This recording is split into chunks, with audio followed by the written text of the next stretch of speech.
Assalamualaikum warahmatullahi wabarakatuh. Nama saya Saputra Madina. Jadi sekarang saya akan mereview jawaban saya pada lembar ujian pada mata kuliah wawasan budaya hutan tropis Lembap. Jadi pertanyaan pertama adalah materi apa yang didapatkan selama mata kuliah wawasan budaya hutan tropis Lembap. Jadi pada mata kuliah wawasan budaya hutan tropis Lembap, kami ini menggunakan dua buku. Yang pertama adalah buku Wawasan Budaya Hutan Tropis Lembap Kalimantan oleh Pak Nasrullah. Jadi materi yang saya dapatkan dari buku ini dan sudah saya review pada video-video sebelumnya adalah antara lain yang pertama bab 1 pendahuluan, bab 2 pola ilmiah pokok Universitas Mula Warman, bab 4 gambaran masyarakat di lingkungan hutan tropis Lembap, bab 5 budaya hutan dan budaya sungai di Kalimantan, bab 6 wujud budaya dan unsur-unsur budaya hutan tropis Lembap Kalimantan, bab 7 dinamika budaya hutan tropis Lembap Kalimantan, bab 8 upaya pelestarian dan keberlangsungan budaya di lingkungan hutan tropis Lembap Kalimantan. Dan yang kedua adalah buku yang berjudul Kebudayaan dan Pelestarian Alam, penelitian interdisipliner di pedalaman Kalimantan oleh Christina Encenter dan Bernard Selato sebagai penyunting.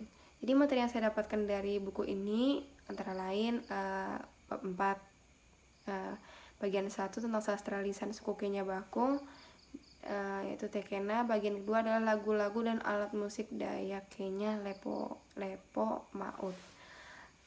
Jadi pertanyaan kedua adalah apa lesson learned atau pelajaran yang didapat dari mata kuliah wawasan budaya hutan tropis Lembap.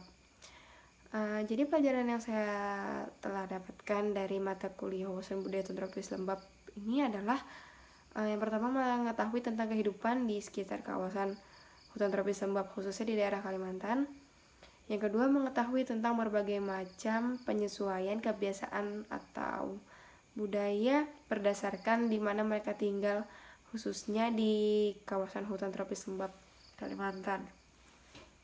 Yang berikutnya saya dapat mengidentifikasi apa yang dimaksud dengan HTL, hutan tropis Lembap, dan PIP atau pola ilmiah pokok.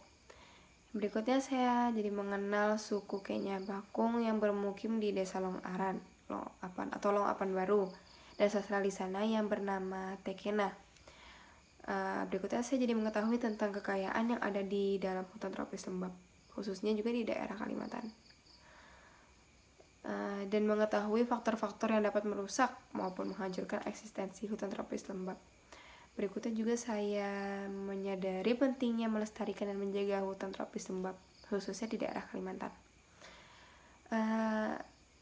Pertanyaan berikutnya, apa kegiatan selanjutnya yang akan dilakukan setelah mengetahui atau mendapatkan pembelajaran dari wawasan budaya hutan tropis Lembap?